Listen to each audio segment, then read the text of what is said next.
It all started on a chilly autumn evening in Chicago. The air outside was crisp, and the golden leaves scattered across the sidewalks looked like pieces of a fading memory. Inside our modest apartment, however, the atmosphere was anything but peaceful. My name is Emily Parker, and for 5 years, I had been married to Daniel Collins, a man who, despite his quiet demeanor, had always tried his best to make me feel loved, secure, and cared for.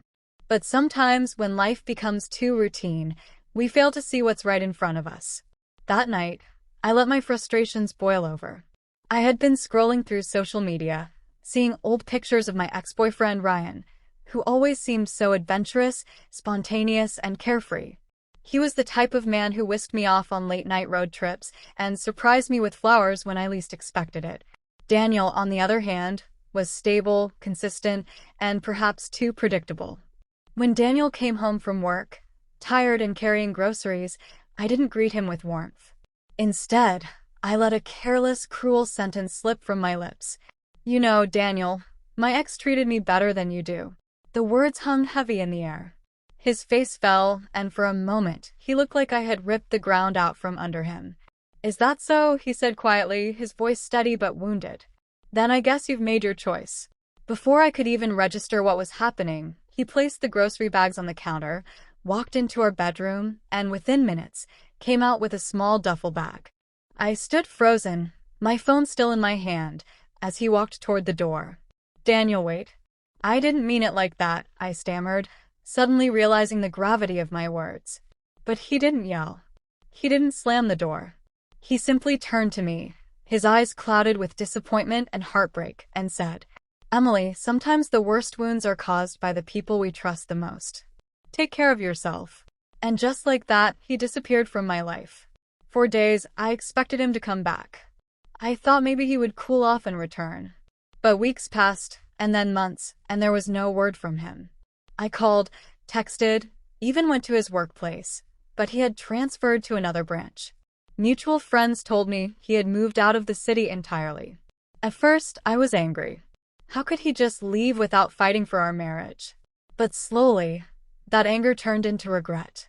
I began to remember all the ways Daniel had shown his love, not with flashy gestures, but in quiet, steady ways. He cooked breakfast for me on Sundays, even when he was tired. He never forgot to call me if he was running late. He held my hand during thunderstorms because he knew I hated them.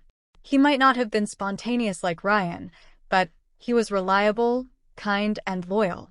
One day, I found an old shoebox under our bed that Daniel must have left behind. Inside were little notes and mementos, ticket stubs from movies we had seen together, dried flowers he once gave me, and even a list titled "Things I Love About Emily."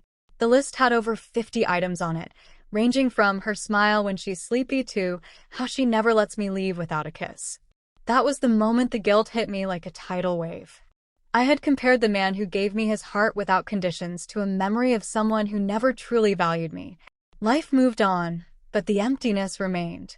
I threw myself into work, into hobbies, into friendships, but nothing filled the void Daniel left behind. Every time I passed by a coffee shop we used to visit, or heard a song he loved, I felt the sting of my own foolishness.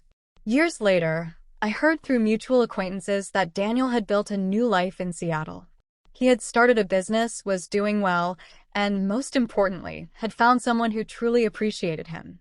A woman who saw his quiet strength and valued it, rather than taking it for granted like I had. I never tried to interfere or reach out again. What right did I have? He deserved happiness, and I had lost the privilege of being the one to give it to him.